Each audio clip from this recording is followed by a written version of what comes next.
ஐந்தாம் அதிகாரம். பின்பு அவர் கெனேசிரேத்து கடலருகே நின்றபோது திரளான ஜனங்கள் தேவ வசனத்தை கேட்கும்படி அவரிடத்தில் நெருங்கினார்கள். அப்பொழுது கடற்கரையிலே நின்ற 2 படவுகளை கண்டார். மீன் பிடிக்கிறவர்கள் அவைகளை விட்டிறங்கி வலைகளை அலசிக் கொண்டிருந்தார்கள். அப்பொழுது அந்த படவுகளில் ஒன்றில் ஏறினார். அது சீமோனுடையதாய் இருந்தது. அதை கரையிலிருந்து சற்றே தள்ளும்படி அவனை கேட்டுக்கொண்டு அந்த படவில் உட்கார்ந்து ஜனங்களுக்கு போதகம் பண்ணினார். அவர் போதகம் பண்ணி முடித்த பின்பு சீமோனை நோக்கி, ஆழத்திலே தள்ளிக்கொண்டு போய் மீன் பிடிக்கும்படி உங்கள் வலைகளை போடுங்கள் என்றார். அதற்கு சீமோன், ஐயரே, இரா முழுவதும் நாங்கள் பிரயாசப்பட்டும் ஒன்றும் அகப்படவில்லை. ஆகிலும் உம்முடைய வார்த்தையின்படியே வலையை போடுகிறேன் என்றான். அந்தப்படியே அவர்கள் செய்து தங்கள் வலை கிழிந்து போகத்தக்கதாக மிகுதியான மீன்களை பிடித்தார்கள். அப்பொழுது மற்ற படவிலிருந்த கூட்டாளிகள் வந்து தங்களுக்கு உதவி செய்யும் படிக்க சைகை காட்டினார்கள். அவர்கள் வந்து 2 படவுகளும் அமிழத்தக்கதாக நிரப்பினார்கள். சீமோன் பேதுரு அதைக் கண்டு இயேசுவின் பாதத்தில் விழுந்து, ஆண்டவரே, நான் பாவியான மனுஷன், நீர் என்னை விட்டு போக வேண்டும் என்றான். அவர்கள் திரளான மீன்களை பிடித்தது நிமித்தம் அவனுக்கும் அவனோடு கூட இருந்த யாவருக்கும் பிரமிப்புண்டானபடியினால் அப்படிச் சொன்னான். சீமோனுக்கு கூட்டாளிகளான செபதேயுவின் குமாரராகிய யாக்கோபும் யோவானும் அந்தப்படியே பிரமித்தார்கள். அப்பொழுது இயேசு சீமோனை நோக்கி, பயப்படாதே, இது முதல் நீ மனுஷரை பிடிக்கிறவனாய் இருப்பாய் என்றார்.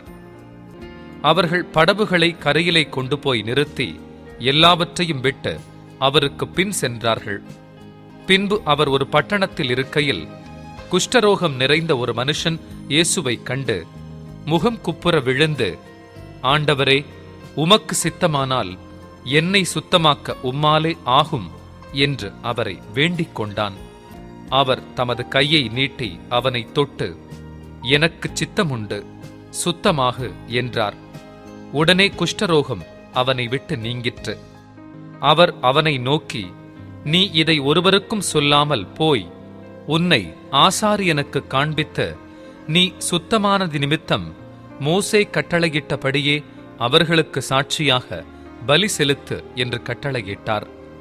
அப்படியிருந்தும் அவருடைய கீர்த்தி அதிகமாக பரம்பிற்று.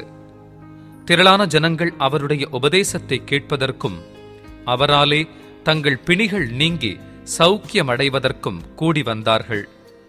அவரோ வனாந்தரத்தில் தனித்து போய் ஜெபம் பண்ணிக் கொண்டிருந்தார்.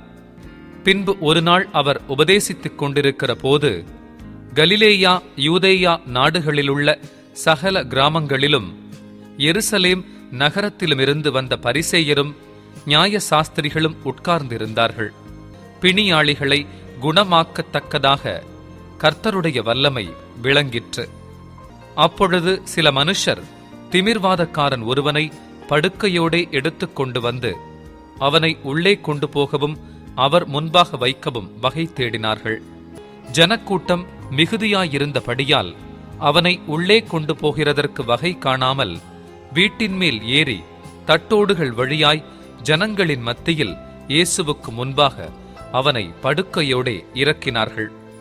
அவர்களுடைய விசுவாசத்தை அவர் கண்டு திமிர்வாதக்காரனை நோக்கி, மனுஷனே, உன் பாவங்கள் உனக்கு மன்னிக்கப்பட்டது என்றார். அப்பொழுது வேத பாரகரும் பரிசேயரும் யோசனை பண்ணி, தேவதூஷணம் சொல்லுகிற இவன் யார்? தேவன் ஒருவரே அன்றி பாவங்களை மன்னிக்கத்தக்கவர் யார் என்றார்கள். இயேசு அவர்கள் சிந்தனைகளை அறிந்து அவர்களை நோக்கி, உங்கள் இருதயங்களில் நீங்கள் சிந்திக்கிறதென்ன? உன் பாவங்கள் உனக்கு மன்னிக்கப்பட்டது என்று சொல்வதோ, எழுந்து நடவென்று சொல்வதோ எது எளிது? பூமியிலே பாவங்களை மன்னிக்க மனுஷகுமாரனுக்கு அதிகாரம் உண்டென்பதை நீங்கள் அறிய வேண்டுமென்று சொல்லி திமிர்வாதக்காரனை நோக்கி, நீ எழுந்து உன் படுக்கையை எடுத்துக்கொண்டு உன் வீட்டுக்குப் போ என்று உனக்கு சொல்லுகிறேன் என்றார். உடனே அவன் அவர்களுக்கு முன்பாக எழுந்து தன் படுக்கையை எடுத்துக்கொண்டு தேவனை மகிமைப்படுத்தி தன் வீட்டுக்குப் போனான். அதனாலே எல்லாரும் ஆச்சரியப்பட்டு தேவனை மகிமைப்படுத்தினார்கள். அல்லாமலும் அவர்கள் பயம் நிறைந்தவர்களாகி, அதிசயமான காரியங்களை இன்று கண்டோம் என்றார்கள். இவைகளுக்கு பின்பு அவர் புறப்பட்டு ஆயத்துறையில் உட்கார்ந்திருந்த லேவி எனும் பேருடைய ஒரு ஆயக்காரனைக் கண்டு, எனக்கு பின் சென்று வா என்றார். அவன் எல்லாவற்றையும் விட்டு எழுந்து அவருக்கு பின் சென்றான். அந்த லேவி என்பவன் தன் வீட்டிலே அவருக்கு பெரிய விருந்து பண்ணினான். அநேக ஆயக்காரரும் மற்றவர்களும் அவர்களோடே கூட பந்து இருந்தார்கள். வேத பாரகரும் பரிசேயரும் அவருடைய சீஷருக்கு விரோதமாக முறுமுறுத்து, நீங்கள் ஆயக்காரரோடும் பாவிகளோடும் போஜனபானம் பண்ணுகிறதென்னவென்று கேட்டார்கள். இயேசு அவர்களுக்கு பிரதியுத்தரமாக, பிணியாளிகளுக்கு வைத்தியன் வேண்டியதை அல்லாமல் சுகமுள்ளவர்களுக்கு வேண்டியதில்லை. நீதிமான்களை அல்ல, பாவிகளையே மனம் திரும்புகிறதற்கு அழைக்க வந்தேன் என்றார். பின்பு அவர்கள் அவரை நோக்கி, யோவானுடைய சீஷர் அநேகந்தரம் உபவாசித்து ஜெபம் பண்ணிக்கொண்டு வருகிறார்கள், பரிசேயருடைய சீஷரும் அப்படியே செய்கிறார்கள், உம்முடைய சீஷர் போஜனபானம் பண்ணுகிறார்களே, அதெப்படி என்று கேட்டார்கள். மணவாளன் அவர்களை விட்டு எடுபடும் நாட்கள் வரும், அந்த நாட்களிலே உபவாசிப்பார்கள் என்றார். அவர்களுக்கு ஒரு உவமையையும் சொன்னார். ஒருவனும் புதிய வஸ்திரத்துண்டை பழைய வஸ்திரத்தின் மேல் போட்டு இணைக்க மாட்டான். இணைத்தால் புதியது பழையதை கிழிக்கும். புதிய வஸ்திரத்துண்டு பழைய வஸ்திரத்துக்கு ஒவ்வாது. ஒருவனும் புது திராட்சரசத்தை பழந்துருத்திகளில் வார்த்து வைக்க மாட்டான். வார்த்து வைத்தால் புது ரசம் துருத்திகளை கிழித்து போடும். ரசமும் சிந்திப்போம், துருத்திகளும் கெட்டுப்போம். புது ரசத்தை புது துருத்திகளில் வார்த்து வைக்க வேண்டும். அப்பொழுது இரண்டும் பத்திரப்பட்டிருக்கும். அன்றியும் ஒருவனும் பழைய ரசத்தை குடித்த உடனே புது ரசத்தை விரும்ப மாட்டான். பழைய ரசமே நல்லதென்று சொல்லுவான் என்றார். 6ஆம் அதிகாரம். பஸ்கா பண்டிகையின் 2ஆம் நாளைக்கு பின்வந்த முதலாம் ஓய்வு நாளிலே அவர் பயிர் வழியே நடந்து போகையில் அவருடைய சீஷர்கள் கதிர்களை கொய்து கைகளினால் நிமிட்டித் தின்றார்கள். பரிசேயரில் சிலர் அவர்களை நோக்கி, ஓய்வு நாளில் செய்யத்தகாததை நீங்கள் ஏன் செய்கிறீர்கள் என்று கேட்டார்கள். இயேசு அவர்களுக்கு பிரதியுத்தரமாக, தாவீதும் அவனோடிருந்தவர்களும் பசியாயிருந்தபோது செய்ததை நீங்கள் வாசிக்கவில்லையா? அவன் தேவனுடைய வீட்டில் பிரவேசித்து ஆசாரியர் மாத்திரமே தவிர வேறொருவரும் புசிக்கத்தகாத தேவ சமூகத்து அப்பங்களை கேட்டு வாங்கி தான் புசித்ததுமன்றி தன்னுடனே கூட இருந்தவர்களுக்கும் கொடுத்தானே என்று சொன்னார். மேலும் மனுஷகுமாரன் ஓய்வு நாளுக்கும் ஆண்டவராயிருக்கிறார் என்றார். வேறொரு ஓய்வு நாளிலே அவர் ஜெப ஆலயத்தில் பிரவேசித்து உபதேசித்தார். அங்கே சூம்பின வலது கையையுடைய ஒரு மனுஷன் இருந்தான். அப்பொழுது வேத பாரகரும் பரிசேயரும் அவரிடத்தில் குற்றம் பிடிக்கும்படி ஓய்வு நாளில் சொஸ்தமாக்குவாரோ என்று அவர் மேல் நோக்கமாயிருந்தார்கள். அவர்களுடைய சிந்தனைகளை அவர் அறிந்து சூம்பின கையையுடைய மனுஷனை நோக்கி, நீ எழுந்து நடுவே நில் என்றார். அவன் எழுந்து நின்றான். அப்பொழுது இயேசு அவர்களை நோக்கி, நான் உங்களிடத்தில் ஒன்று கேட்கிறேன். ஓய்வு நாட்களில் நன்மை செய்வதோ தீமை செய்வதோ ஜீவனை காப்பதோ அழிப்பதோ எது நியாயம் என்று கேட்டு அவர்கள் எல்லாரையும் சுற்றி பார்த்து அந்த மனுஷனை நோக்கி, உன் கையை நீட்டு என்றார். அப்படியே அவன் தன் கையை நீட்டினான். உடனே அவன் கை மறு கையைப் போல சொஸ்தமாயிற்று. அவர்களோ மூர்க்க வெறி கொண்டு இயேசுவை என்ன செய்யலாம் என்று ஒருவரோடொருவர் ஆலோசித்தார்கள். அந்நாட்களிலே அவர் ஜெபம் பண்ணும்படி ஒரு மலையின் மேல் ஏறி இரா முழுவதும் தேவனை நோக்கி ஜெபம் பண்ணிக் கொண்டிருந்தார். பொழுது விடிந்தபோது அவர் தம்முடைய சீஷர்களை வரவழைத்து அவர்களில் 12 பேரை தெரிந்து கொண்டு அவர்களுக்கு அப்போஸ்தலர் என்று பெயரிட்டார். அவர்கள் யாரெனில், பேதுரு என்று தாம் பேரிட்ட சீமோன், அவன் சகோதரனாகிய அந்திரேயா, யாக்கோபு, யோவான், பிலிப்பு, பத்தொலோமேயு, மத்தேயு, தோமா, அல்பேயுவின் குமாரனாகிய யாக்கோபு, செலோத்தே எனப்பட்ட சீமோன், யாக்கோபின் சகோதரனாகிய யூதா, துரோகியான யூதாஸ்காரியோத்து என்பவர்களே. பின்பு அவர் அவர்களுடனே கூட இறங்கி சமனான ஒரு இடத்திலே நின்றார்.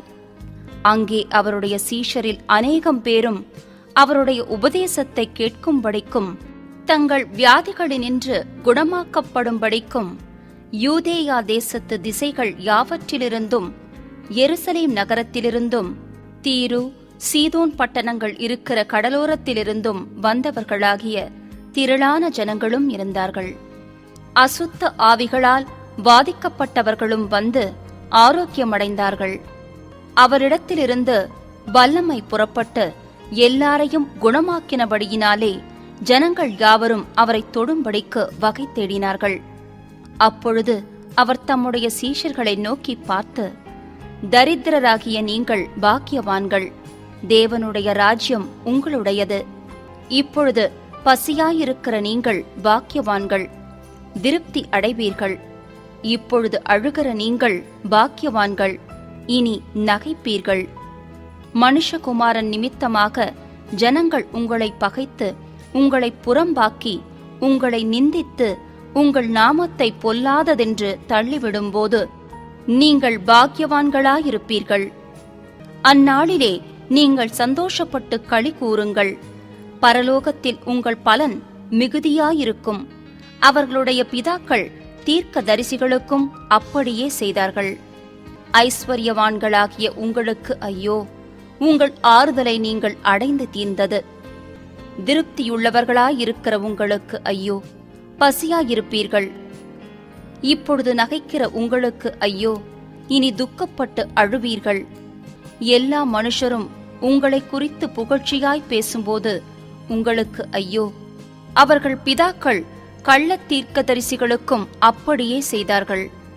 எனக்கு செவி கொடுக்கிற உங்களுக்கு நான் சொல்லுகிறேன், உங்கள் சத்துருக்களை சிநேகியுங்கள், உங்களை பகைக்கிறவர்களுக்கு நன்மை செய்யுங்கள், உங்களை சபிக்கிறவர்களை ஆசிர்வதியுங்கள், உங்களை நிந்திக்கிறவர்களுக்காக ஜெபம் பண்ணுங்கள். உன்னை ஒரு கன்னத்தில் அறைகிறவனுக்கு மறுகன்னத்தையும் கொடு. உன் அங்கியை எடுத்துக்கொள்ளுகிறவனுக்கு உன் வஸ்திரத்தையும் எடுத்துக்கொள்ள தடை பண்ணாதே. உன்னிடத்தில் கேட்கிற எவனுக்கும் கொடு. உன்னுடையதை எடுத்துக்கொள்ளுகிறவன் இடத்தில் அதை திரும்ப கேளாதே. மனுஷர் உங்களுக்கு எப்படி செய்ய வேண்டுமென்று விரும்புகிறீர்களோ அப்படியே நீங்களும் அவர்களுக்கு செய்யுங்கள். உங்களை சிநேகிக்கிறவர்களையே நீங்கள் சிநேகித்தால் உங்களுக்கு பலன் என்ன? பாவிகளும் தங்களை சிநேகிக்கிறவர்களை சிநேகிக்கிறார்களே. உங்களுக்கு நன்மை செய்கிறவர்களுக்கே நீங்கள் நன்மை செய்தால் உங்களுக்கு பலன் என்ன? பாவிகளும் அப்படி செய்கிறார்களே. திரும்ப கொடுப்பார்களென்று நம்பி நீங்கள் கடன் கொடுத்தால் உங்களுக்கு பலன் என்ன? திரும்ப தங்களுக்கு கொடுக்கப்படும்படியாக பாவிகளும் பாவிகளுக்கு கடன் கொடுக்கிறார்களே. உங்கள் சத்துருக்களை சிநேகியுங்கள், நன்மை செய்யுங்கள், கைமாறு கருதாமல் கடன் கொடுங்கள். அப்பொழுது உங்கள் பலன் மிகுதியாயிருக்கும். உன்னதமானவருக்கு நீங்கள் பிள்ளைகளாயிருப்பீர்கள். அவர் நன்றியறியாதவர்களுக்கும் துரோகிகளுக்கும் நன்மை செய்கிறாரே. ஆகையால் உங்கள் பிதா இரக்கமுள்ளவராயிருக்கிறது போல நீங்களும் இரக்கமுள்ளவர்களாயிருங்கள். மற்றவர்களை குற்றவாளிகளென்று தீர்க்காதிருங்கள். அப்பொழுது நீங்களும் குற்றவாளிகளென்று தீர்க்கப்படாதிருப்பீர்கள். மற்றவர்களை ஆக்கினைக்குள்ளாக்கும்படி தீர்க்காதிருங்கள். அப்பொழுது நீங்களும் ஆக்கினைக்குள்ளாக தீர்க்கப்படாதிருப்பீர்கள். விடுதலை பண்ணுங்கள். அப்பொழுது நீங்களும் விடுதலை பண்ணப்படுவீர்கள். கொடுங்கள், அப்பொழுது உங்களுக்கும் கொடுக்கப்படும். அமுக்கி குலுக்கிச் சரிந்து விழும்படி நன்றாய் அளந்து உங்கள் மடியிலே போடுவார்கள். நீங்கள் எந்த அளவினால் அளக்கிறீர்களோ அந்த அளவினால் உங்களுக்கும் அளக்கப்படும் என்றார். பின்னும் அவர் ஒரு ஓமையை அவர்களுக்குச் சொன்னார். குருடனுக்கு குருடன் வழிகாட்டக்கூடுமோ? இருவரும் பள்ளத்தில் விழுவார்கள் அல்லவா? சீஷன் தன் குருவுக்கு மேற்பட்டவனல்ல. தேறினவன் எவனும் தன் குருவைப் போலிருப்பான். நீ உன் கண்ணிலிருக்கிற உத்திரத்தை உணராமல் உன் சகோதரன் கண்ணிலிருக்கிற துரும்பை பார்க்கிறதென்ன? அல்லது நீ உன் கண்ணிலிருக்கிற உத்திரத்தை உணராமல் உன் சகோதரனை நோக்கி, சகோதரனே, நான் உன் கண்ணிலிருக்கிற துரும்பை எடுத்துப் போடட்டும் என்று நீ சொல்வதெப்படி? மாயக்காரனே, முன்பு உன் கண்ணிலிருக்கிற உத்திரத்தை எடுத்துப் போடு, பின்பு உன் சகோதரன் கண்ணிலிருக்கிற துரும்பை எடுத்துப் போட வகை பார்ப்பாய். நல்ல மரமானது கெட்ட கனி கொடாது, கெட்ட மரமானது நல்ல கனி கொடாது. அந்தந்த மரம் அதன் கனியினால் அறியப்படும். முட்செடிகளில் அத்திப்பழங்களை பறிக்கிறதும் இல்லை, நெருஞ்சிச் செடியில் திராட்சப்பழங்களை பறிக்கிறதும் இல்லை. நல்ல மனுஷன் தன் இருதயமாகிய நல்ல பொக்கிஷத்திலிருந்து நல்லதை எடுத்துக் காட்டுகிறான். பொல்லாத மனுஷன் தன் இருதயமாகிய பொல்லாத பொக்கிஷத்திலிருந்து பொல்லாததை எடுத்துக் காட்டுகிறான். இருதயத்தின் நிறைவினால் அவனவன் வாய் பேசும். என்னை ஆண்டவரே ஆண்டவரே என்று நீங்கள் சொல்லியும் நான் சொல்லுகிறபடி நீங்கள் செய்யாமற் போகிறதென்ன? என்னிடத்தில் வந்து என் வார்த்தைகளைக் கேட்டு அவைகளின்படி செய்கிறவன் யாருக்கு ஒப்பாயிருக்கிறான் என்று உங்களுக்கு காண்பிப்பேன். ஆழமாய் தோண்டி கற்பாறையின் மேல் அஸ்திவாரம் போட்டு வீடு கட்டுகிற மனுஷனுக்கு ஒப்பாயிருக்கிறான். பெருவெள்ளம் வந்து நீரோட்டம் அந்த வீட்டின் மேல் மோதியும் அதை அசைக்க கூடாமற் போயிற்று. ஏனென்றால் அது கண்மலையின் மேல் அஸ்திபாரம் போடப்பட்டிருந்தது. என் வார்த்தைகளைக் கேட்டும் அவைகளின்படி செய்யாதவனோ அஸ்திபாரமில்லாமல் மண்ணின் மேல் வீடு கட்டினவனுக்கு ஒப்பாயிருக்கிறான். நீரோட்டம் அதின்மேல் மோதினவுடனே அது விழுந்தது, விழுந்து முழுவதும் அழிந்தது என்றார். 7ஆம் அதிகாரம். அவர் தம்முடைய வார்த்தைகளை எல்லாம் ஜனங்களுடைய காதுகள் கேட்கும்படி சொல்லி முடித்த பின்பு கப்பர்நகூமுக்குப் போனார். அங்கே 100க்கு அதிபதியாகிய ஒருவனுக்கு பிரியமான வேலைக்காரன் வியாதிப்பட்டு மரண அவஸ்தையாய் இருந்தான். அவன் இயேசுவை குறித்து கேள்விப்பட்ட போது அவர் வந்து தன் வேலைக்காரனை குணமாக்க வேண்டுமென்று அவரை வேண்டிக் கொள்ளும்படி யூதருடைய மூப்பரை அவரிடத்தில் அனுப்பினான். அவர்கள் இயேசுவினிடத்தில் வந்து அவரை கருத்தாய் வேண்டிக் கொண்டு, நீர் இந்த தயவு செய்கிறதற்கு அவன் பாத்திரனாய் இருக்கிறான். அவன் நம்முடைய ஜனத்தை நேசிக்கிறான், நமக்கு ஒரு ஜெப ஆலயத்தையும் கட்டினான் என்றார்கள். அப்பொழுது இயேசு அவர்களுடனே கூட போனார். வீட்டுக்கு சமீபமான போது 100க்கு அதிபதி தன் சிநேகிதரை நோக்கி, நீங்கள் அவரிடத்தில் போய், ஆண்டவரே, நீர் வருத்தப்பட வேண்டாம், நீர் என் வீட்டு வாசலுக்குள் பிரவேசிக்க நான் பாத்திரன் அல்ல. நான் உம்மிடத்தில் வரவும் என்னை பாத்திரனாக எண்ணவில்லை. ஒரு வார்த்தை மாத்திரம் சொல்லும், அப்பொழுது என் வேலைக்காரன் சொஸ்தமாவான். நான் அதிகாரத்துக்கு கீழ்ப்பட்டவனாயிருந்தும் எனக்கு கீழ்ப்பட்டிருக்கிற சேவகரும் உண்டு.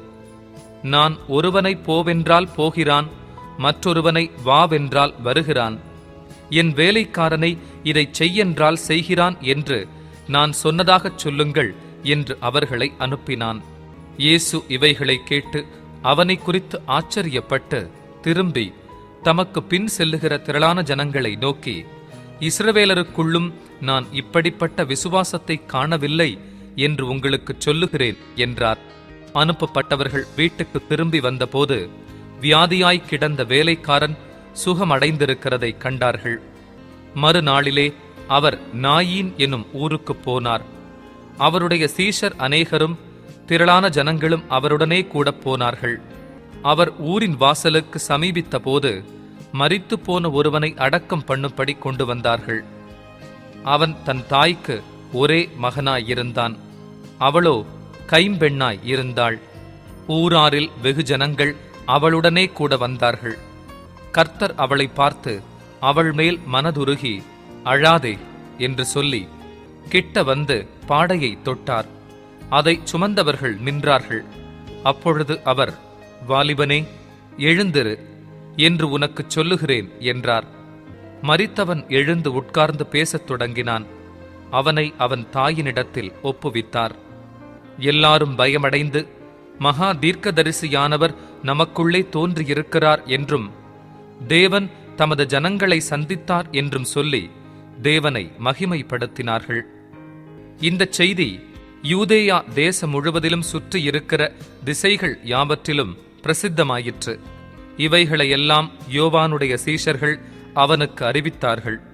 அப்பொழுது யோவான் தன் சீஷரில் 2 பேரை அழைத்து, நீங்கள் இயேசுவினிடத்திற்கு போய், வருகிறவர் நீர்தானா அல்லது வேறொருவர் வர காத்திருக்க வேண்டுமா என்று கேளுங்கள் என்று சொல்லி அனுப்பினான். அந்தப்படி அவர்கள் அவரிடத்தில் வந்து, வருகிறவர் நீர்தானா அல்லது வேறொருவர் வர காத்திருக்க வேண்டுமா என்று கேட்கும்படி யோவான் ஸ்நானன் எங்களை உம்மிடத்திற்கு அனுப்பினார் என்றார்கள். அந்தச் சமயத்திலே நோய்களையும் கொடிய வியாதிகளையும் பொல்லாத ஆவிகளையும் கொண்டிருந்த அநேகரை அவர் குணமாக்கி அநேகங்குருடருக்கு பார்வை அளித்தார். இயேசு அவர்களுக்கு பிரதியுத்தரமாக, நீங்கள் போய் கண்டவைகளையும் கேட்டவைகளையும் யோவானுக்கு அறிவியுங்கள். குருடர் பார்வை அடைகிறார்கள், சப்பாணிகள் நடக்கிறார்கள், குஷ்டரோகிகள் சுத்தமாகிறார்கள், செவிடர் கேட்கிறார்கள், மரித்தோர் எழுந்திருக்கிறார்கள், தரித்திரருக்கு சுவிசேஷம் பிரசங்கிக்கப்படுகிறது. என்னிடத்தில் இடரல் அடையாதிருக்கிறவன் எவனோ அவன் பாக்கியவான் என்றார். யோவானுடைய தூதர்கள் போன பின்பு அவர் யோவானை குறித்து ஜனங்களுக்குச் சொன்னது என்னவென்றால், எதை பார்க்க வனாந்திரத்திற்கு போனீர்கள்? காற்றினால் அசையும் நாணலையோ? அல்லவென்றால் எதை பார்க்க போனீர்கள்? மெல்லிய வஸ்திரம் தரித்த மனுஷனையோ? அலங்கார வஸ்திரம் தரித்துச் செல்வமாய் வாழ்கிறவர்கள் அரசர் மாளிகைகளிலே இருக்கிறார்கள். அல்லவென்றால் எதை பார்க்க போனீர்கள்? தீர்க்க தரிசியையோ? ஆம், தீர்க்க தரிசியை பார்க்கிலும் மேன்மையுள்ளவனையே என்று உங்களுக்குச் சொல்லுகிறேன். இதோ, நான் என் தூதனை உமக்கு முன்பாக அனுப்புகிறேன். அவன் உமக்கு முன்னே போய் உமது வழியை ஆயத்தம் பண்ணுவான் என்று எழுதிய வாக்கியத்தால் குறிக்கப்பட்டவன் இவன்தான். ஸ்திரீகளிடத்திலே பிறந்தவர்களில் யோவான் ஸ்நானனை பார்க்கிலும் பெரிய தீர்க்கதரிசி ஒருவனும் இல்லை. ஆகிலும் தேவனுடைய ராஜ்யத்தில் சிறியவனாயிருக்கிறவன் அவனிலும் பெரியவனாயிருக்கிறான் என்று உங்களுக்குச் சொல்லுகிறேன் என்றார். யோவானுடைய உபதேசத்தை கேட்ட ஆயக்காரர் முதலான சகல ஜனங்களும் அவனாலே ஞானஸ்நானம் பெற்று தேவன் நீதிபரர் என்று அறிக்கையிட்டார்கள். பரிசேயரும் நியாய சாஸ்திரிகளுமோ அவனாலே ஞானஸ்நானம் பெறாமல் தங்களுக்கு கேடு உண்டாக தேவனுடைய ஆலோசனையை தள்ளிவிட்டார்கள். பின்னர் கர்த்தர் சொன்னது, இந்த சந்ததியை யாருக்கு ஒப்பிடுவேன்? இவர்கள் யாருக்கு ஒப்பாயிருக்கிறார்கள்? சந்தை வெளியில் உட்கார்ந்து ஒருவரை ஒருவர் பார்த்து, உங்களுக்காக குழல் ஊதினோம், நீங்கள் கூத்தாடவில்லை, உங்களுக்காக புலம்பினோம், நீங்கள் அழவில்லை என்று குறை சொல்லுகிற பிள்ளைகளுக்கு ஒப்பாயிருக்கிறார்கள். எப்படியெனில், யோவான் ஸ்நானன் அப்பம் புசியாதவனும் திராட்சரசம் குடியாதவனுமாய் வந்தான். அதற்கு நீங்கள், அவன் பிசாசு பிடித்திருக்கிறவன் என்கிறீர்கள். மனுஷகுமாரன் போஜனபானம் பண்ணுகிறவராய் வந்தார். அதற்கு நீங்கள், இதோ, போஜன பிரியனும் மதுபான பிரியனுமான மனுஷன் ஆயக்காரருக்கும் பாவிகளுக்கும் சிநேகிதன் என்கிறீர்கள். ஆனாலும் ஞானமானது அதன் பிள்ளைகள் எல்லாராலும் நீதியுள்ளதென்று ஒப்புக்கொள்ளப்படும் என்றார். பரிசேயரில் ஒருவன் தன்னுடனே போஜனம் பண்ண வேண்டுமென்று அவரை வேண்டிக் கொண்டான். அவர் அந்த பரிசேயனுடைய வீட்டில் பிரவேசித்து பந்தி இருந்தார். அப்பொழுது அந்த ஊரிலிருந்த பாவியாகிய ஒரு ஸ்திரீ அவர் பரிசேயன் வீட்டிலே பந்தி இருக்கிறதை அறிந்து ஒரு பரணியில் பரிமள தைலம் கொண்டு வந்து அவருடைய பாதங்களின் அருகே பின்னாக நின்று அழுது கொண்டு அவருடைய பாதங்களை தன் கண்ணீரினால் நனைத்து தன் தலைமயிரினால் துடைத்து அவருடைய பாதங்களை முத்தம் செய்து பரிமள தைலத்தை பூசினாள். அவரை அழைத்த பரிசேயன் அதை கண்டபோது, இவர் தீர்க்கதரிசியாயிருந்தால் தம்மை தொடுகிற ஸ்திரீ இன்னாளென்றும் இப்படிப்பட்டவளென்றும் அறிந்திருப்பார், இவள் பாவியாயிருக்கிறாளே என்று தனக்குள்ளே சொல்லிக் கொண்டான். இயேசு அவனை நோக்கி, சீமோனே, உனக்கு நான் ஒரு காரியம் சொல்ல வேண்டும் என்றார். அதற்கு அவன், போதகரே, சொல்லும் என்றான். அப்பொழுது அவர், ஒருவனிடத்தில் 2 பேர் கடன்பட்டிருந்தார்கள். ஒருவன் 500 வெள்ளிக்காசும் மற்றவன் 50 வெள்ளிக்காசும் கொடுக்க வேண்டியதாய் இருந்தது. கொடுக்க அவர்களுக்கு நிர்வாகம் இல்லாத போது இருவருக்கும் கடனை மன்னித்து விட்டான். இப்படி இருக்க அவர்களில் எவன் அவனிடத்தில் அதிக அன்பாயிருப்பான், அதைச் சொல் என்றார். சீமோன் பிரதியுத்தரமாக, எவனுக்கு அதிகமாய் மன்னித்து விட்டானோ அவனே அதிக அன்பாயிருப்பான் என்று நினைக்கிறேன் என்றான். அதற்கு அவர், சரியாய் நிதானித்தாய் என்று சொல்லி ஸ்திரீயினிடமாய் திரும்பி சீமோனை நோக்கி, இந்த ஸ்திரீயை பார்க்கிறாயே, நான் உன் வீட்டில் பிரவேசித்தேன், நீ என் கால்களுக்கு தண்ணீர் தரவில்லை. இவளோ கண்ணீரினால் என் கால்களை நனைத்து தன் தலைமயிரினால் அவைகளை துடைத்தாள். நீ என்னை முத்தஞ்செய்யவில்லை. இவளோ நான் உட்பிரவேசித்தது முதல் என் பாதங்களை ஓயாமல் முத்தஞ்செய்தாள். நீ என் தலையில் எண்ணெய் பூசவில்லை. இவளோ என் பாதங்களில் பரிமள தைலம் பூசினாள். ஆதலால் நான் உனக்குச் சொல்லுகிறேன், இவள் செய்த அநேக பாவங்கள் மன்னிக்கப்பட்டது. இவள் மிகவும் அன்பு கூர்ந்தாளே. எவனுக்கு கொஞ்சம் மன்னிக்கப்படுகிறதோ அவன் கொஞ்சமாய் அன்பு கூறுவான் என்று சொல்லி அவளை நோக்கி, உன் பாவங்கள் மன்னிக்கப்பட்டது என்றார். அப்பொழுது கூட பந்து இருந்தவர்கள், பாவங்களை மன்னிக்கிற இவன் யார் என்று தங்களுக்குள்ளே சொல்லிக் கொண்டார்கள். அவர் ஸ்திரீயை நோக்கி, உன் விசுவாசம் உன்னை இரட்சித்தது, சமாதானத்தோடே போ என்றார்.